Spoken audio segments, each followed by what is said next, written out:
Recipe వచ్చేసి రొయ్యలు ఎగిరండి. రొయ్యలు ఇట్లా శుభ్రంగా కడిగేసేసి ప్లేట్లోకి తీసాను. ఇట్లా రొయ్యలు గిన్నెలో వేసేసాను. దీన్ని ఇప్పుడు బాయిల్ చేసుకోవాలి. ఇందులో అల్లం వెల్లిపాయ పేస్ట్, ఒక స్పూన్ అల్లం వెల్లిపాయ పేస్ట్, ఒక హాఫ్ స్పూన్ సాల్ట్, పసుపు, ఒక హాఫ్ స్పూన్ సాల్ట్ వేసేసి మంచిగా మిక్స్ కలిపేయండి. మొత్తం ఇట్లా అన్నీ వేసేసి కలిపేసాను. ఇప్పుడు ఇందులో వాటర్ పోసుకోవచ్చు. గ్లాస్ వాటర్ పోసాను. ఇది ఈ స్టవ్ మీద పెట్టేసేయండి. దీని ఇప్పుడు మంచిగా బాయిల్డ్ అయిందాక ఉడికిందాక ముక్కలన్నీ ఉడికిందాక ఉడకనివ్వండి.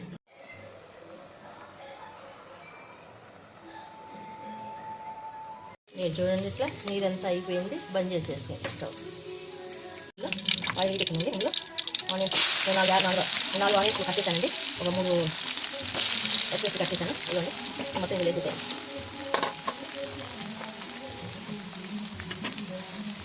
ఆనియన్స్ అంతా మంచిగా వేగిందాక మంచిగా యాడ్ చేయండి. కూర వేసుకోండి. మంచిగా మొత్తం కలిసి పెట్టి కూర అంతా కలిపేంతా మొత్తం మిక్స్ చేసిన తర్వాత ఫ్లేమ్లో పెట్టండి. కొంచెం లో ఫ్లేమ్లో పెట్టుకోండి. హై ఫ్లేమ్ అయితే మాడిపోతాయి ఆనియన్స్. హై కాదు, లో కాకుండా మీడియం ఫ్లేమ్ మీద పెట్టుకొని ఆనియన్స్ వేయించుకోండి.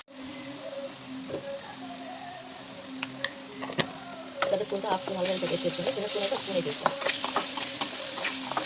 వేసి మొత్తం కలిపేటట్టు మొత్తం మిక్స్ చేయండి.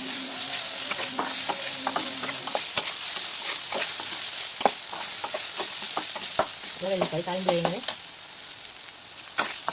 ఇప్పుడు కాసేపు మంచి స్మెల్ వస్తుందండి. అప్పుడు రొయ్యలు వేసేసేయండి. వేసి మొత్తం అంతా కలిసి పెట్టి ఇవ్వండి. ఇప్పుడు కొంచెం కొత్తిమీర వేసుకోండి. నేను కొత్తిమీర ఎక్కువ వేస్తానండి కూరలో. కొంచెం కొంచెం కలిసి వేసేసుకోండి.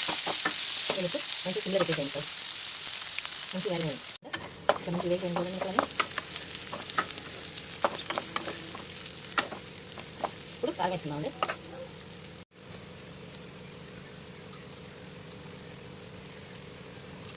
కారం, కొంచెం సాల్ట్ కూడా వేస్తున్నామండి. వేసి మంచిగా మొత్తం కలిసి తిప్పండి. ఇట్లా మంచిగా సిమ్లో పెట్టండి. ఒక్క నిమిషం పాటు సిమ్లో పెట్టండి. మంచిగా మసాలాలు అవన్నీ ఆ ముక్కకు పడతాయండి. ఇట్లా లాస్ట్ కొత్తిమీర వేసుకోండి. గార్నిష్ చేసుకోండి. చికెన్ రొయ్యలు ఈగురు రెడీ. అందరి ఇళ్ళలో రెడీ చేసుకొని టేస్ట్ చేయండి.